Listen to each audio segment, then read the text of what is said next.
Welcome to our OPT workshop. This is a workshop for students who are about to graduate and are interested in considering post-graduation work options.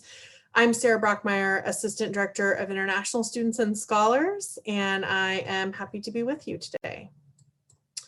In terms of how we're going to be spending our time, we're going to talk a little bit about kind of maybe who's in the room so I can try to tailor information to you. I'm going to go over briefly all of your immigration options after graduation. We're going to talk about what OPT is and why it's maybe the most commonly used option after graduation, how to apply for OPT. In terms of your immigration options for after graduation, currently under immigration rules, international students have 60 days of what's called a departure period. You may occasionally hear it referred to as a grace period, a 60-day grace period. And during that period of time, you are basically expected to be like kind of wrapping things up and getting ready to depart the US. Not all students depart the US. In fact, at Santa Clara, most students do not depart the US. And there are a couple of things that you can do kind of after or as you're leading up to graduation or the end of your academic program. The most common thing that Santa Clara students do is they apply for post-graduation or post-completion optional practical training. And that's kind of what this workshop is about. You can also enroll in a higher degree program here at Santa Clara, and we have a Jesuit School of Theology up in Berkeley. You can enroll in a new academic program at a different school. We can transfer your immigration record out to a new school for you to start a new program. You can change your immigration status to, for example, a work visa, or maybe you're eligible for a green card. Or like I said, you can depart the US. And whatever one of these actions you decide to use would have to happen no later than 60 days from your program end date. OPT is by far the most common option that Santa Clara students engage in. We have a pretty high rate of people opting into the OPT, Optional Practical Training Program. And so the purpose of this presentation is to talk about OPT. Just a little separate COVID-19 note, there is no other way to stay in the US after graduation other than those 5 options I discussed above.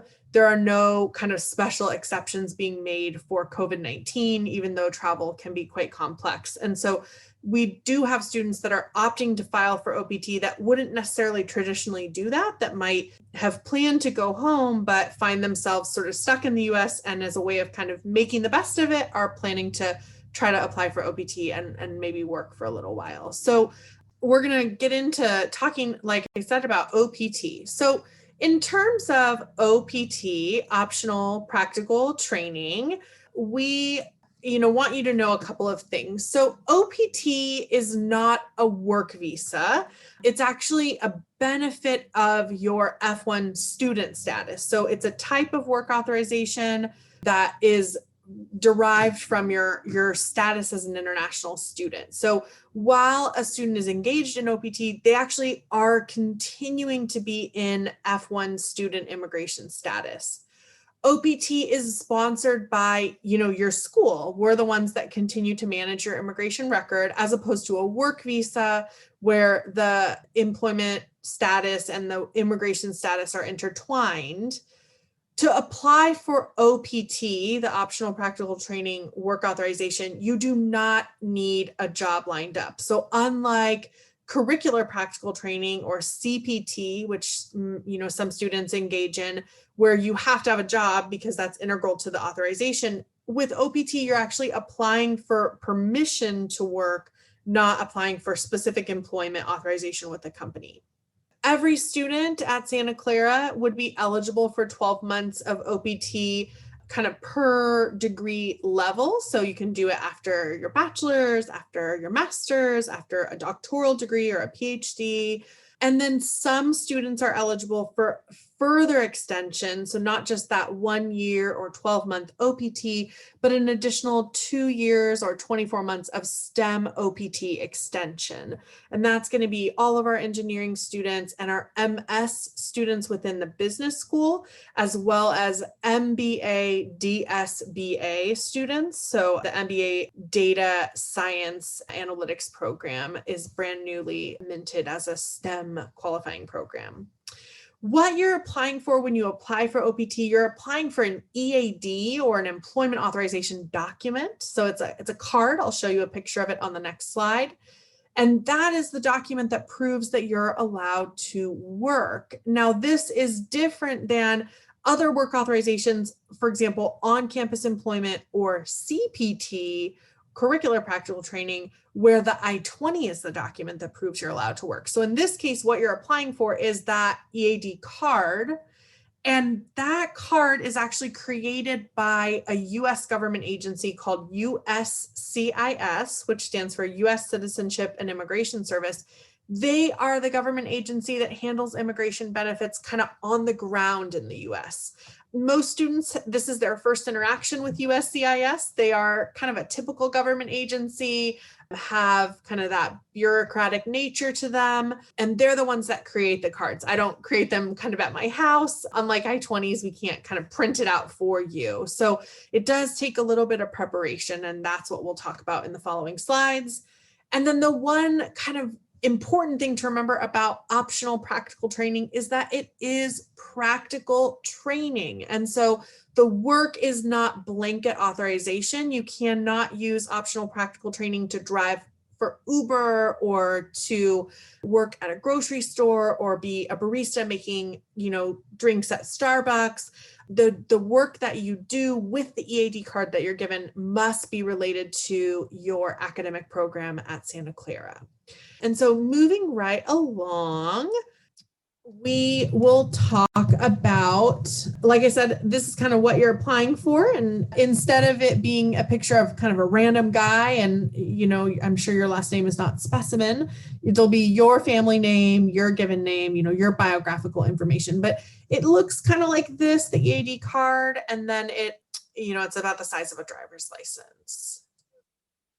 All right, so let's just go through some of the basics in terms of who is eligible for OPT. Pretty much all of our graduating students are eligible. Every once in a while, we will have a student that has already done OPT at the degree level that they're at, so they aren't eligible to do it again, but most of our students are eligible.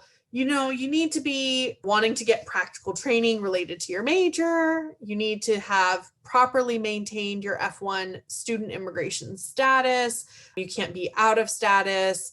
And we would definitely be talking to you if you were, most of our students maintain their status. You have to have completed at least 3 consecutive quarters, or for our friends at the Jesuit School of Theology and the law school, that would be 2 consecutive semesters. So 1 academic year of full-time enrollment on the ground here in the US. Time spent outside of the US does not count towards that full year of academic enrollment. And then you don't have to have been in F1 the entire time that you were enrolled as a student, but you have to be in F1 status to apply for OPT, because again, F1 is a benefit, or OPT is a benefit of your F1 status. And then of course you have to go through the OPT process, and that's kind of the bulk of this presentation. I'm just getting through this kind of preliminary information quickly. This slide has a lot of information on it, and I'm not going to go over every single thing, but we regularly get kind of nervous Nelly students, and I'm a nervous Nelly myself. I like to know all the information ahead of time. So we kind of put together this table about, what could cause delays or denials. OPT is a benefit. It is something that you are automatically eligible for if you meet the legal criteria and if you follow the process correctly. So it's not unlike some other immigration processes, for example, like the visa stamp, where the decision making is not always clear and it kind of seems arbitrary or very subjective. OPT, you either meet the criteria or you don't. You either file the application correctly or you don't. And so there's really no likelihood that your application would be denied just because the government doesn't like you or because you're from a specific country. Instead, you really just need to make sure that you follow the process documents that we have for you, that you file your application correctly, and that you do meet that legal criteria.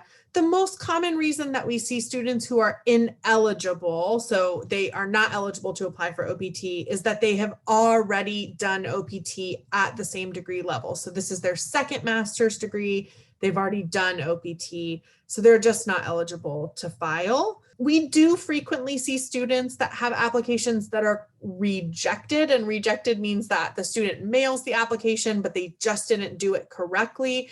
They forgot to include a check, they didn't sign the form, they mailed it to the wrong location. This is a government application process, and so you really have to make sure you do it correctly.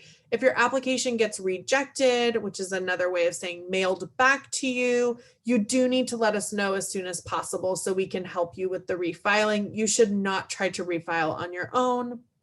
We do also see applications delayed, and I would say this is probably the most common thing that we see. Mostly we would just see typographical errors where the government official who's doing the data entry makes a typo in someone's name or date of birth.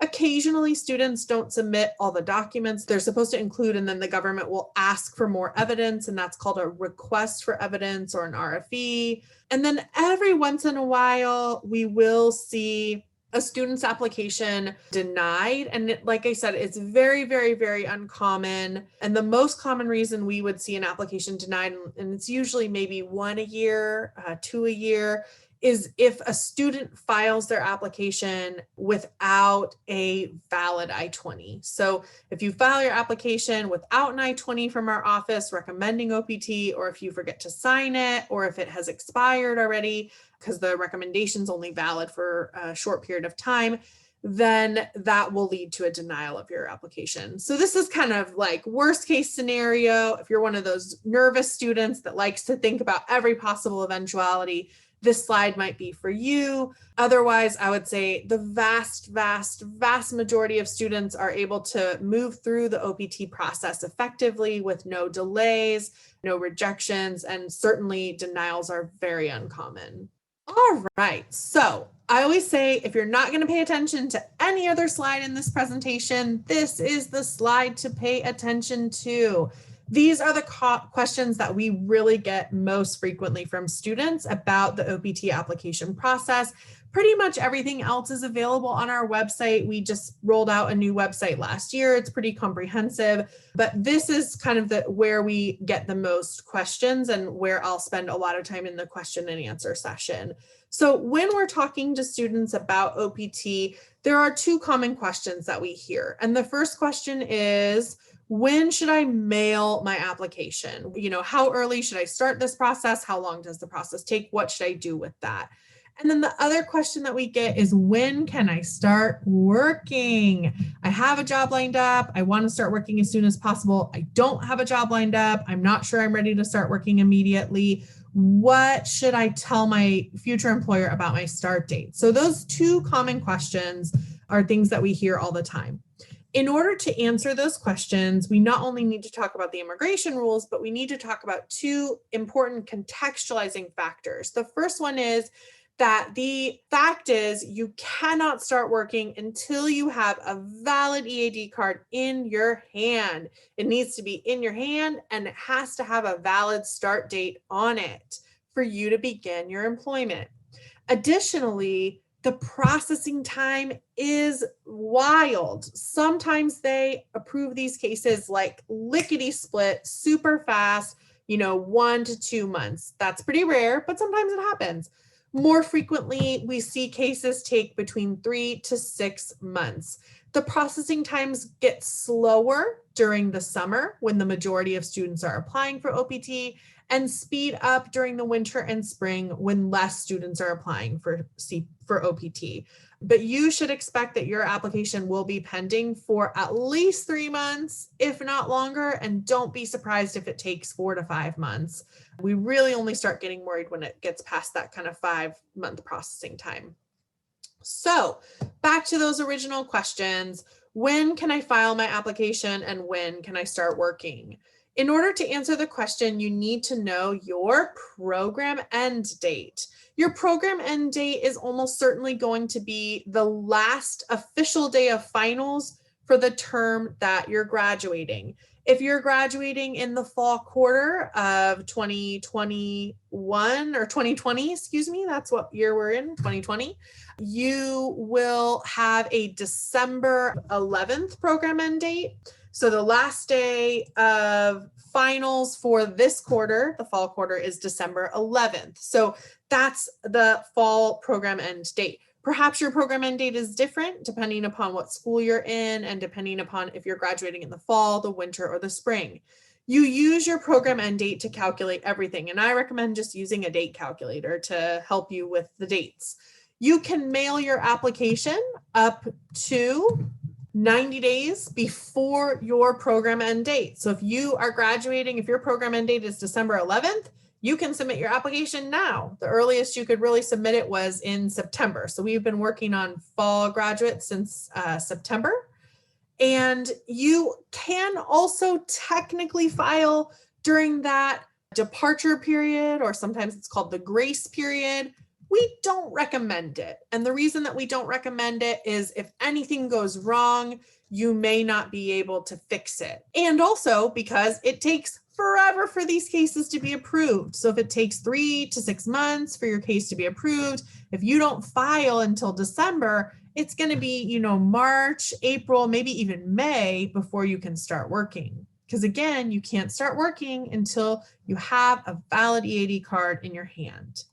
So that's the filing period. In terms of when you could start working, first and foremost, as I mentioned multiple times, you cannot start working until you have that EAD card in your hand and it's valid. The dates that go on the EAD card are typically based on the dates that you request. And you can request a start date that is as early as the day after your program end date. So if you are completing your finals on December 11th, you could ask for December 12th to be your start date. You can also delay your start date up to 60 days after your program end date. So you don't have to start working immediately after graduation. In fact, we would often recommend that you delay your start date. Give yourself some time, celebrate your accomplishment, take a deep breath, maybe take a little vacation if it's a post-COVID world and you're safe to travel. You don't have to start working immediately. And so you could ask, if you're graduating in December, for a start date that is in January or even in February, again, 60 days after that program end date. Now, one more thing I want you to know about this whole timing consideration, as well as these start dates that you request, is that once your EAD card is valid, you begin to, you either need to report that you've started working or you begin to accrue unemployment. And you must begin working no more than 90 days after your card is valid. So if your card is valid and the start date on the card is listed as January 1st, you need to start working within 90 days of January 1st, or the card becomes invalid and you are required to depart the US. Right now, we are definitely seeing students that are starting OPT as expected. They just happen to be doing it from their homes because of COVID. But we also know students that have had their OPT employment postponed, delayed, or canceled because of COVID. And so the unemployment clock is something that is important to think about. There's a lot going on this slide, but this is kind of just some general information to help you start to think about when is a good time to mail my application and what type of start date do I want to ask for, based on the fact that when I mail it, it'll take 3 to 6 months to be approved. And if I don't have a job lined up already, I want to make sure that I'm maximizing my time to find an appropriate job. All right, so moving right along, I'm going to talk generally about how to apply for OPT. The first thing we want students to do is attend an OPT workshop. So for those of you on this call, good job, gold star, you've already done step 1. And then you need to complete the OPT I-20 request. That is a Santa Clara University form that we have you and academic advisor sign. And I can show you a copy of that form once I get through these. The next thing you're going to do is put together your OPT application package. And that package is really what you're going to be mailing to the government. So you're going to put together that whole package. Once you do that, you're going to schedule and attend your OPT appointment. Currently, we're doing appointments via Zoom just because we're in a pandemic. Usually we do the appointments physically in our office and look at the physical documents. Right now, we're looking at kind of electronic copies. And then once you have your appointment, you'll get a new I-20 with an OPT recommendation. You will use that. It'll be kind of the last document that goes in that OPT application package before you mail it to the government. Typically, you would pick it up from our office. Again, we're all working from home because of the pandemic. So right now we're mailing those to you and you get a notification when it's ready to be mailed. Once you have your OPT I-20, you mail your application package to the government agency, again, USCIS. They review your application. And then they approve your case and send you the card. I'll talk a little bit more about that. We have really extensive information about the OPT process, about how to put together a good application on our website. And so I just want to stop for 1 second and show you. So if you go to scu.edu/OPT, you can see a bunch of information about OPT. Basically, at the very top of that page, you're going to see some special announcements related to how we're handling OPT during COVID-19. So this whole section is just about like, what are we doing for OPT during COVID-19 and what expectations we have of you. And this gets updated periodically. And then we start talking about just kind of the normal process. So this is the process and these are all linked.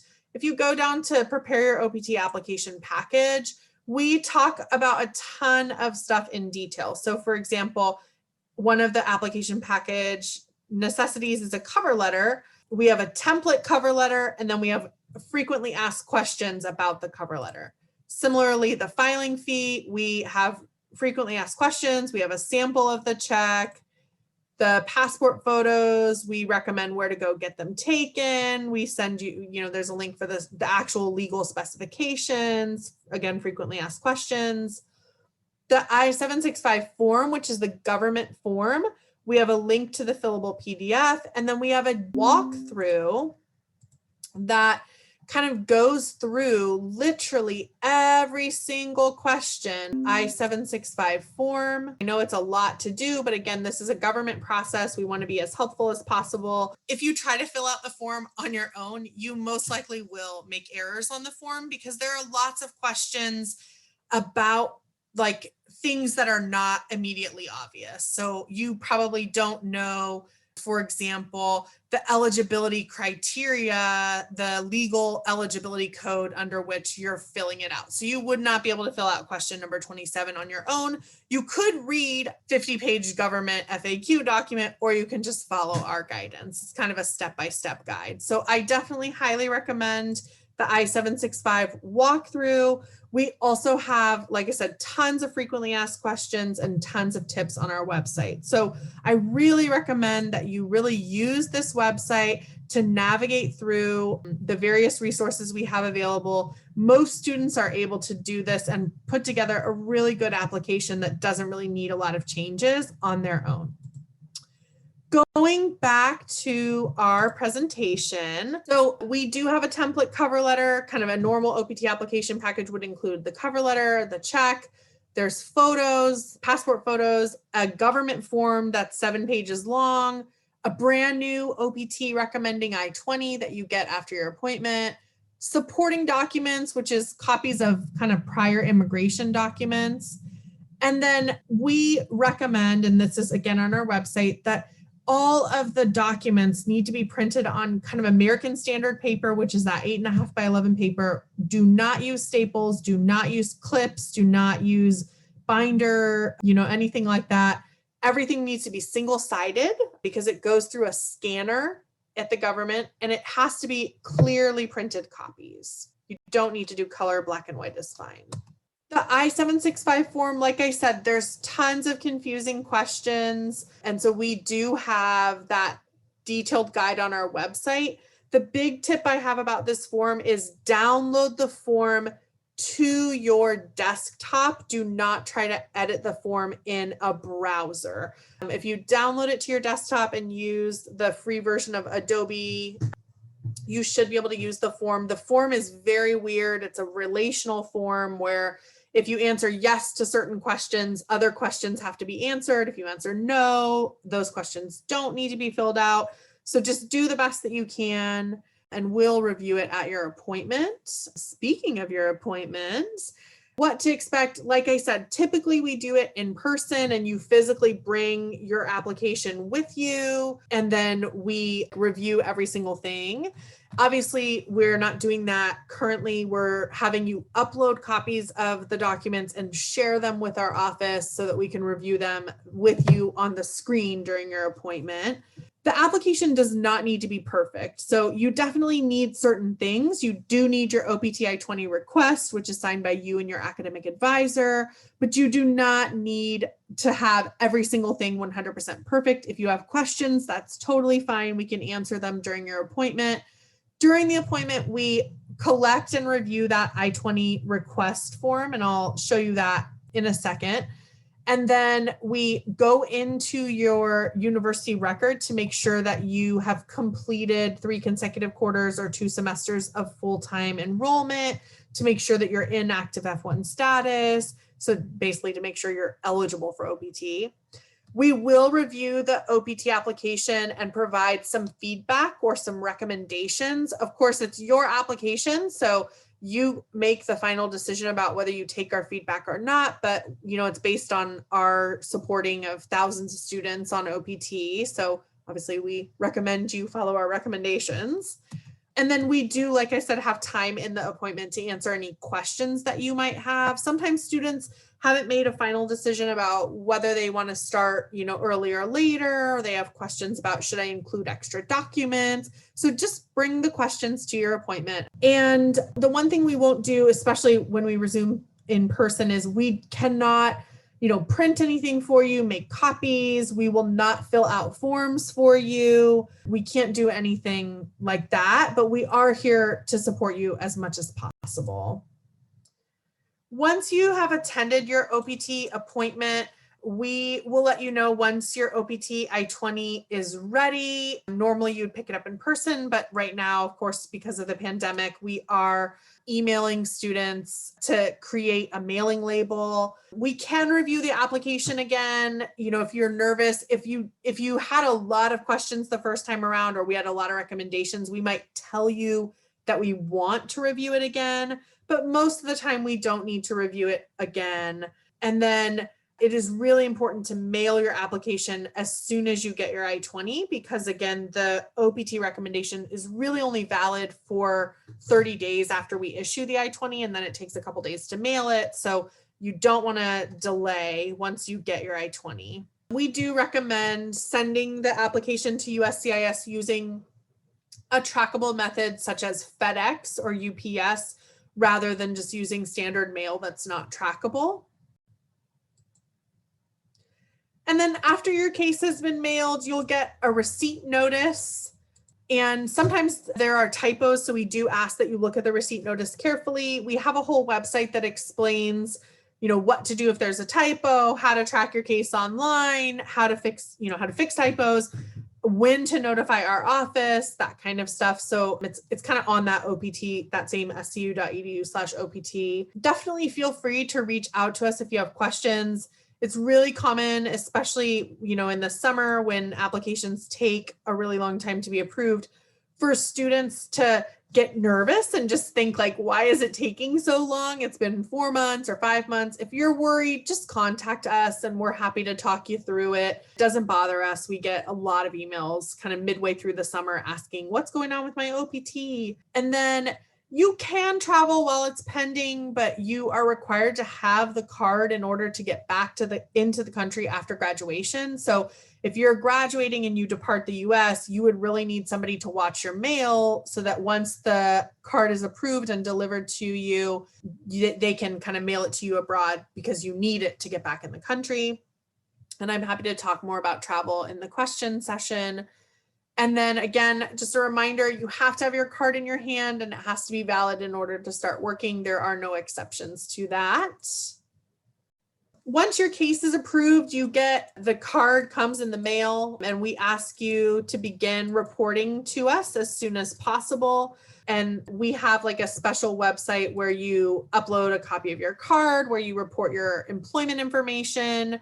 The government will also invite you to join something called the SCVP portal, which is a way for you to kind of look at a snapshot of your SEVIS record. Some schools ask you to use that portal to report your employment. We don't do that at Santa Clara. At Santa Clara, we ask you to report to us so that we can report to the government.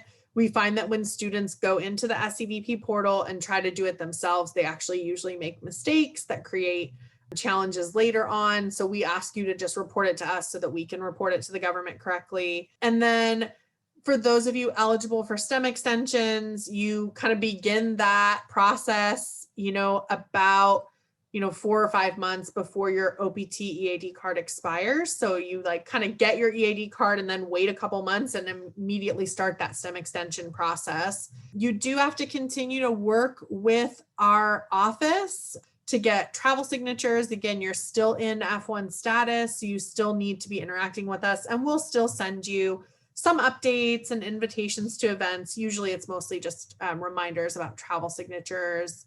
But we are here to continue to consult with you about various things related to your immigration status, including work visa sponsorship, changing employment while you're on OPT. So just because you're graduating, don't think that we're not here for you. We're definitely here for you, and we definitely love interacting with alumni. This concludes Santa Clara's 2020 OPT workshop presentation.